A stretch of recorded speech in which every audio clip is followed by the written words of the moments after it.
Ela não foi embora quando ele mandou. Ficou. A discussão foi acalorada, crua, repleta de mágoas acumuladas. E, estranhamente, aquele confronto trouxe à tona um resto de conexão que ainda resistia. A raiva dele não parecia apenas desprezo, soava como dor, e talvez um resquício de amor. No fim, acabaram se entregando um ao outro, em um ato físico que parecia tanto uma despedida quanto um grito de socorro. Ela se sentiu esperançosa. Por um instante, achou que estavam se curando. Mas logo veio a queda. Ele a dispensou, como se tivesse usado o último vestígio dela que ainda lhe servia.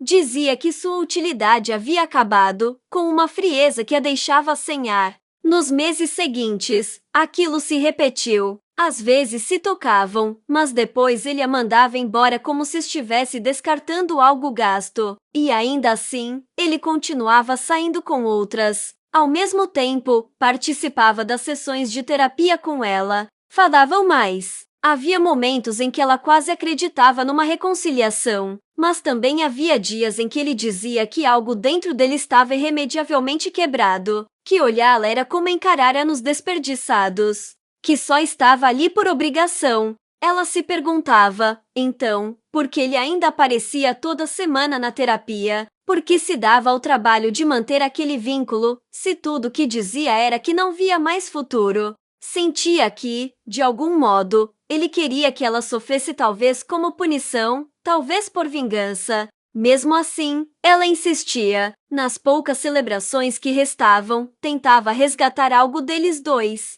Em uma festa de aniversário de casamento organizada pela família, ele encenou o papel do marido que outrora fora. Sorriu, beijou, fez discursos. E ela, contra a própria vontade, desejou que fosse real. Sentiu falta do homem que ele havia sido. Quando voltaram para casa, tentou manter aquele calor. Se aproximou, e ele cedeu, mas logo depois se afastou, como se tivesse cumprido uma obrigação. A rejeição voltou com força total, e ela chorou sozinha até adormecer. Estava exausta, precisava de ajuda, queria o homem que amava de volta, queria a vida deles de volta, mas não sabia se isso era possível ou sequer desejado por ele. E tudo o que podia fazer era continuar ali, tentando, mesmo que os pedaços não se encaixassem mais. Ele começou a escrever por sugestão da terapeuta. Não sabia ao certo o que aquilo mudaria, mas precisava organizar os sentimentos. Quando leu o que ela havia escrito, sentiu-se monstruoso, mas não porque discordasse. Sentia que havia mais verdades não ditas, e que elas pesavam sobre ele como concreto. Ela tinha autismo, não do tipo que se vê em filmes com toques leves de excentricidade, mas de um tipo intenso, complexo, envolto em dons e desafios extremos. Tinha habilidades impressionantes, memória absurda, talento musical, destreza com tecidos, uma mente única. Foi isso que o atraiu. Desde o início, lutou contra os avisos. Amigos, familiares, até os pais dela lhe disseram que era loucura. Mas ele enxergava beleza onde os outros só viam dificuldade. Desde o namoro, estiveram em terapia. Começou como apoio para ela, mas com o tempo, serviu aos dois. Ele se dedicou, estudou o que pôde, cuidou dela nas crises, aceitou as excentricidades, fez sacrifícios.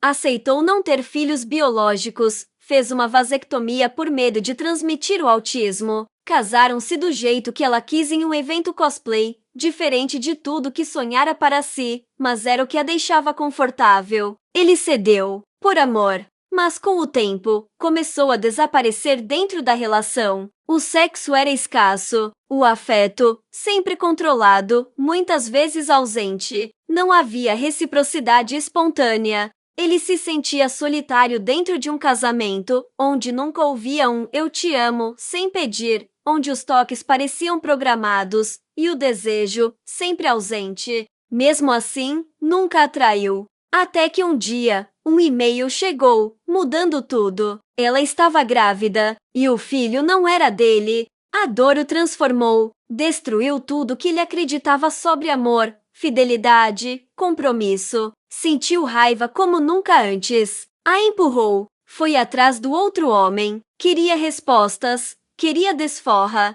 E, mais que tudo, queria entender como aquilo tinha acontecido com eles.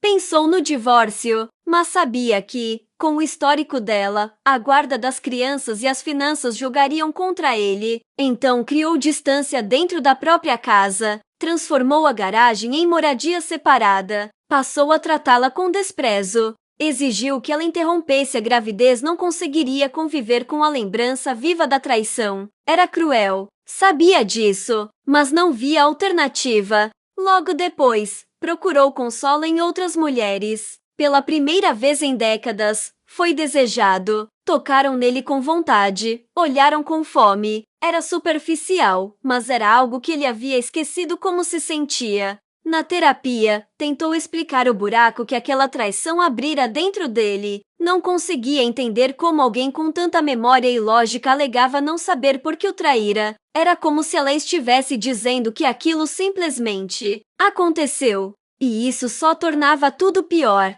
Cada tentativa de reaproximação parecia ensaiada. Ele percebia que ela fazia sexo apenas por culpa. Não havia entrega, não havia calor. Havia uma tentativa desesperada de reconquistar algo que já estava morto. Mesmo assim, não saía completamente. Estava preso entre o amor antigo e o trauma atual. Começou a fazer terapia individual. Frequentou grupos de apoio. Buscou entender o próprio trauma. Tentou racionalizar a dor. No fundo, ainda a amava, mas sabia que jamais voltaria a ser o mesmo homem que fora com ela. A traição havia mudado tudo, inclusive ele. Deixou os aplicativos. Não se envolveu com mais ninguém, mas dentro dele, o peso da desconfiança ainda era insuportável. Alguns meses depois, ela contou tudo aos pais. Não foi fácil. Eles ficaram chocados, mas direcionaram a raiva para ele. Disseram que ela era vulnerável demais, que ele deveria tê-la protegido. Ele perdeu o controle. Gritou, chorou, rompeu a imagem de força que mantinha até então. Diante disso, ela teve uma crise sensorial, mas, em vez de se afastar, se aproximou dele, o abraçou, tentou acolhê-lo. Os pais, ao verem aquilo, perceberam algo que talvez nunca tivessem notado. Ela ainda o amava profundamente, apesar de tudo. Mais tarde, ela revelou detalhes do envolvimento com o outro homem. Foi honesta, contou como tudo começou, como se sentiu pressionada, confusa, iludida. Admitiu o erro com uma dor quase infantil. Ele ouviu, pela primeira vez, apenas ouviu. Começaram então uma tentativa tímida de reconstrução. Ele mostrou onde fazia os encontros de apoio. Ela foi com ele. Lá, ouviu histórias parecidas. E chorou. Passaram a se aproximar mais. Ele voltou para dentro de casa. O convívio ainda era difícil, mas havia um esforço, uma esperança tênue. Ela via, nos gestos dele, um desejo real de se curar. Sentia saudade da intimidade que tinham, do vínculo que havia antes da destruição. Certa noite, ele a surpreendeu com um jantar especial. Tudo parecia seguir um novo rumo, até que o passado os alcançou de novo. O garçom era o homem com quem ela havia dormido, e ele não suportou. Avançou sobre o sujeito, repetindo a raiva de antes. Ela entrou em crise. Ele a protegeu, colocou os abafadores de ouvido nela, atirou dali. Depois disso, voltou para a garagem. O gesto de proteção não apagava os fantasmas, mas mostrava que, de alguma forma, ele ainda se importava. Ambos continuavam quebrados, mas também continuavam ali, tentando,